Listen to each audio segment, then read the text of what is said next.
Hi everybody, I'm Nate Eaton, and today I am talking with Candice, Cooley, and Justin Rounds. You may recognize them. Tragically, we've been chatting with them for a year now. Hard to believe it's been a year since Dylan Rounds disappeared out in Lucin. Does it feel like a year to you guys? Feel like longer, shorter? It depends on the day. Yeah, totally depends on the day. Yeah. Well, we still have a lot of people asking if there's anything new. There has been some new developments over the past few months, but let's just start with any new developments on possibly finding Dylan. Just areas we've been out there working to clear. I mean, we don't have a lead to where he is, so we're just taking off check marks. We've been out there a lot since the weather has broke and had specialized teams and equipment and different stuff. So we're starting from ground one and we're just working our way out and making the check marks. Has there been anything optimistic as far as the search is concerned that you can share? I don't know, I guess just as far as checking places off, the main line, the shed, the pond, all the places where it immediately happened around and then slowly working out. But as far as Brenner, he's not talking. So James Brenner's the man who's in jail charged with murdering Dylan, but yet Dylan has not been found. So where does the status stand on his case? So he had an arraignment on April 24th. We thought he was going to go in and plead guilty or not guilty, and his attorney at that point had quit him. We don't know why. We don't get communication on that, and they appointed him a new one. So the new attorney was going to be a gentleman, Studebaker, and it's all public information, in the courts. And so we found out that day that the prosecuting attorney had taken the death penalty and capital murder off the table so that Brenner did not get two attorneys. And it was already worked out that Studebaker was to take this case. He took it. We found out the next Tuesday, 8 days later, he dropped it and filed for Brenner to get two attorneys. So he is yet to be arraigned. He is yet to be really interviewed. I mean, he's been presented the evidence that Box Elder released, but he hasn't been arraigned, so it's not real to him. Why would he talk? I mean, to us, we feel like he's sitting in jail laughing because, you get charged on March 3rd, and here we are almost 3 months later, and you still haven't even been arraigned? So he hasn't entered a plea? No. Oh, wow. No. So do you know when the next date is, the next court There isn't date? one. It was originally set for June 5th, but that won't happen. So where he's in federal custody, Box Elder has to send over a writ to the feds to get him moved to Box Elder to appear. That takes a minimum of 6 weeks. So until he has a new attorney and he's moved over, then they got to put that in. It could be 6 to 8 weeks from when he has a new attorney. We reached out yesterday. We're trying to figure out what's going on because at this point, it's not with the Box Elder Sheriff's Office. This is the courts that have to be the ones to do that, and we truly do not know what's going on. So do you know, is the death penalty still on the table? As far as I know, it's not. It's not. They took off the death penalty and capital murder, but now they're saying he's going to be assigned two attorneys. Well, that's the only reason you get two attorneys, but like I said, we get no communication. We're still in the same boat we've been in this whole time. Oh, man. Frustration. Yes, the very frustration much. part. So, I'm sure as the Memorial Day weekend, is here, Right. Does it bring back so many flashbacks of like 1 year ago at this moment? Oh yeah, the phone calls, the having to head out there, it's just like, holy smokes, it's a year. And I mean, yes, we're closer because we have charges and we have Brenner. I mean, but we're still just out there by ourselves doing our thing, trying to find Dylan. You've had a lot of help from outside agencies. Yes. Talk about that. How have they been assisting in the search? Our canine team, they have been truly amazing. They're out there side by side with us. And they're not cheap. No, they're not. Yeah. Well, they're volunteers. They're Volunteer. volunteer, which is why we're doing the but deal. it's not cheap for them. Yeah, it's not cheap for them. They don't charge us, which is why we've never asked anybody for money. We want it donated to the canine team, and that's the benefit we're doing with Rounds Tire on the 10th. All proceeds go to that team. They put, we were out there on Wednesday and we had to clear a certain spot that just became suspicious. And Tori, the team leader, she just dropped everything and ran out. And she drove 4 hours one way to run her dog for 15 minutes to drive back 4 hours. Yeah. They're truly dedicated. That's all they do. They come out and they do the search during the day, and then they'll go back to the hotel and they'll be out practicing with their dogs and taking care of their dogs. It's pretty neat to watch the determination they have and to what they do. Yeah. Yeah, when we were out last week, I mean, we had some of the team was from Montana, some of the team was from Grand Junction, and then Tori's from Eastern Idaho, and they came all that way. They've got, a private plane that they've purchased and have access to for some of the further ones, and come all that way to find Dylan. How do you comprehend that? I mean, there are so many people that care about your son, that Right. have never met him, that have never met you guys. Look at the comments alone, the nice comments, Yeah. from all over the world. And I Yeah. was in Boise for 6 weeks, and people came up to me at the courthouse and said, please tell Dylan's parents we're praying for them. We care about them. I mean, how do you comprehend all of that? I can't hardly comprehend it. It's it's- overwhelming. Yeah, that's the word. It's overwhelming. So you have the fundraiser coming up. Any other? How else can the public get involved? Do you want them going out there? No, not at this point. We, we've had a lot of discussions about that, and we've talked about it before in the, criticism we get. But first of all, it's such a desolate area. Most people that come out aren't prepared. They think they are, but they're not. But there's very particular things that we are doing and reasons we're doing. I mean, if we feel like one day we need a call for every person who can make it out there and walk arm in arm, then we will. But right now, it's not beneficial. The valley that Dylan's farm is in, I mean, we have covered that. We have covered it. Wow. Not just that. I mean, when you look at search and rescue tracks and the dog team tracks and everything, there's not an inch by inch that hasn't been walked over. And so people want to go out and they want to go to the main line and they want to go to Dylan's farm and they want to go to the shed and they want to go to the pond. That is all done. We've worked hours and hours on each one. Yeah. And then went back out Days. and did it again. Days. Yeah.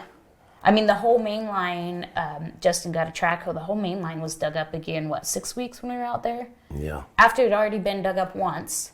We dug the whole thing. Dug the whole thing. End to end. Yep.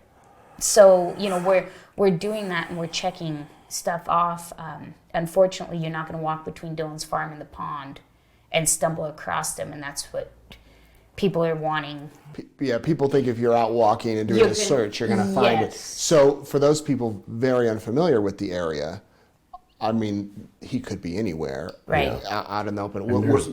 There's a lot of mounds out there in the desert that Yeah. are from animals, and we went and dug one that looked like it may be a grave site, and it just turned. I mean, you can drive out there and see them all over Yeah.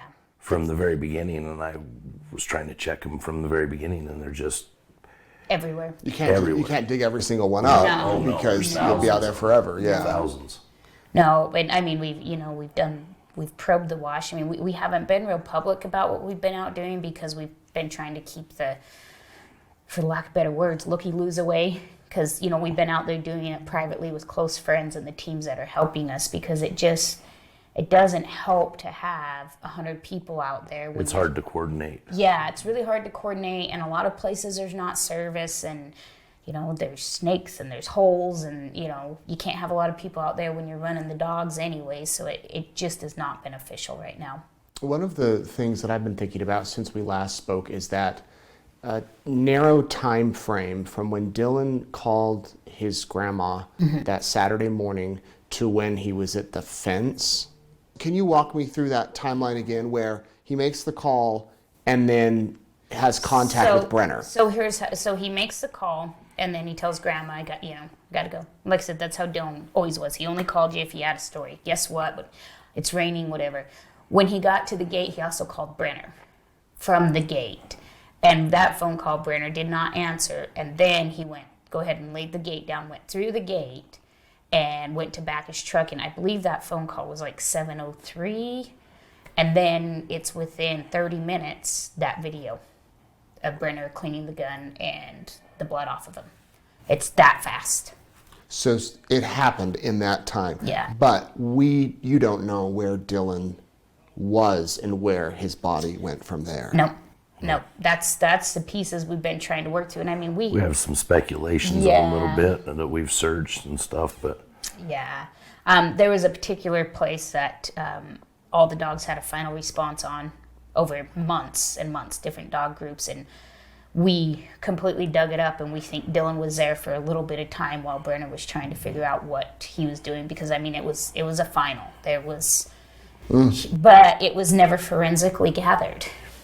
That's their problem. We've never, from the stuff in the shed where the dogs, had a final, and even the dogs when we were out there last week still had a pile of interest in it, but it's been too long. None of that was ever processed or gathered. And now it's too late, when you're talking about cadaver dogs and you're talking about blood, or, you've got a certain amount of time and then it just dissipates into the ground. It's not like actual remains themselves. And so that's part of all the stuff that was lost. Do you know, or have you been told, Brenner made the call to Dylan. When was the last time Brenner had contact with another person? Dylan made the call to Brenner. I'm sorry. Dylan made the call to Brenner. Then there's that window of time where he's cleaning the gun, and Dylan's phone caught that video. Yes. When's the next time Brenner had contact with anyone? Any idea? So it was later that afternoon. So several hours. Oh, yeah. When Dawn had texted him about, barbecuing ribs and watching Yellowstone. Dawn, another person who lived out there. Yeah. And then from there, it just went on, after we got out there Monday, then there was all kinds of contact. Because, as we were coming in and as we were out there, everybody was constantly communicating. And so then the communication gets so much, you can't. So really, as you were saying, if he did move the body from one spot to another, he would have had all day Sunday. Yep. And then the rest of the day Saturday if they did go barbecue and watch Yellowstone. Yep. and a lot of Monday. And a lot of Monday. And a lot of Monday till you all got out there. It was like 1:30, I think, when I got out there, and Justin and Brooklyn were probably about an hour and a half behind me. Yeah. I've interviewed people in the past that suffered horrible tragedies, and they say that the first year there's so many firsts, like the first Christmas, the first birthday, the first Easter, all of that. Is that what were those experiences like when you think back? I think every day is a first. The whole year's been a first. Yeah. You know, I think, last year Dylan should have been cutting his first crop. Everything's a first. The thing with holidays with Dylan is he was always working. He was always, he'd always text me and tell me Happy Mother's Day or call me, but I didn't spend it with him. Most of the time he was planning. His birthday was on grain harvest. Yeah, we his would birthday, be starting they'd out be grain cutting harvest. grain. And that's where he wanted to be. Yeah. Thanksgiving, Christmas, they'd be feeding cattle. Like so a lot of people, they have these huge family gatherings for the holidays, but our boys are always working. I mean, yeah, they'd pop in and you'd have them for a little bit and then they were gone. So it's more like every day's a first. The holidays are probably a little easier for us and a lot of families that, that's when they have the big gatherings, because our youngest boy's the same way, pops in for a little bit, okay, got to go back to work. Yeah. So if they did take the death penalty off the table, would you all be satisfied with that? What do you want to see happen to Brenner? we'd love to see the death penalty on the table. We were never talked to about that. You want it on the table. You're fine if it's on the table.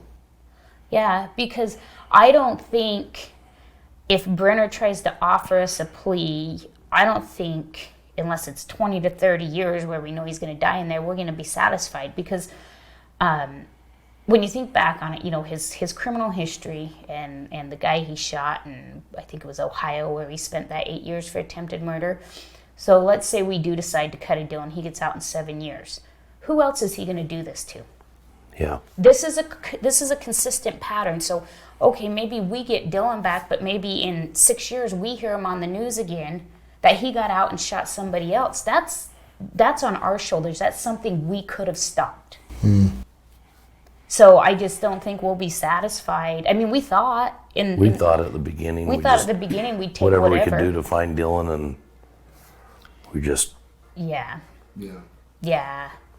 Well, I hope that I hope that you get something this summer. What else do you want to add? What else do you want people to know? So we'll be posting on Facebook, and I'll get you everything kind of more that we're doing with the Rounds tire deal, and they're handling all of that.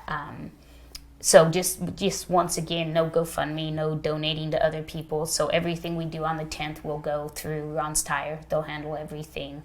And that's to help pay for the canine searches. Yeah, so it's more so, and I sent you that text, and you can kind of go through it. Like, their out-of-pocket expense is just Yeah, it is. unreal. And you got to think about it, they can't hold down a real job. They're on call 24/7. So they Well, a can't. normal job. I mean, what we would call What most people, yeah, A normal 9 to an 5, 8 to yeah, 5, yeah. yeah. I mean, they can't do that, and they have just been so truly amazing. And we've got to know them really well, and it's been really weird in Dylan's case because most of the time the canine teams like them, so their dogs are certified in all the ways. They're evidence dogs, they're probable cause dogs, they're cremation dogs. I mean, they're one of the few teams in the country that have all the certifications. So they've worked side by side with us, and they usually don't do that. But that's because we're the ones who brought them in. We're the ones who made sure it happened. Usually law enforcement takes that step. So most people don't realize it even when they're in the positions we're in, because law enforcement handles them. And so it's been definitely unique in Dylan's case because we've become so close to all of them. Yeah. We work side by side with them. There's not very often a cadaver team's going to go out and let the family walk with them. That's not usually how protocol goes because law enforcement's there. But that's what we've been doing. I mean, And law enforcement has been there on the Yeah, sidelines, yeah. but and we've had a lot of the deputies out and a lot of the detectives, and they've been a lot more communication, and they've been really great. It's kind of the leadership we've really had to fight with. we've just kind of had to take the reins and get it Yeah. started. Yeah, just get it going and say, we're going to do it. So you can be here, or you don't have to be, we don't care, but we're going to do it. You are determined to find him. Yep. And we will. I really think we will. I truly believe that when Brenner actually has to be arraigned, and when stuff becomes real, it's going to change the whole situation, because I feel like he's laughing at us. You've been charged 3 months ago. You haven't been arraigned. You were told you couldn't have another attorney. Now they're going to give you 2. Like, I feel like he's just sitting back thinking, it's going to go away. They don't got enough. It's going to go away. Because the charges aren't, I mean, they're charged, but, the official is after the plea. Yeah. Yeah. And 3 months, and we're not even there. Yeah. Yeah, and I don't know the law in Idaho, but once you're arraigned, I don't know the law in Utah, but once you're arraigned in Idaho, trial has to happen in 6 months unless you waive your right to a speedy trial, which he could do, and then Yep. then hopefully you're not looking at 2 years of this. Yeah. But Yeah. well, again, we wish you all the best. There's so many people that are following your story and want to help, but again, don't go out there, don't go out searching the area. We'll keep you updated through them if Yep. there's any developments, and hopefully there is. Yes. Soon. Thank you, Justin. Thank you. Candice. You're welcome. Good seeing Thank you. again. You too.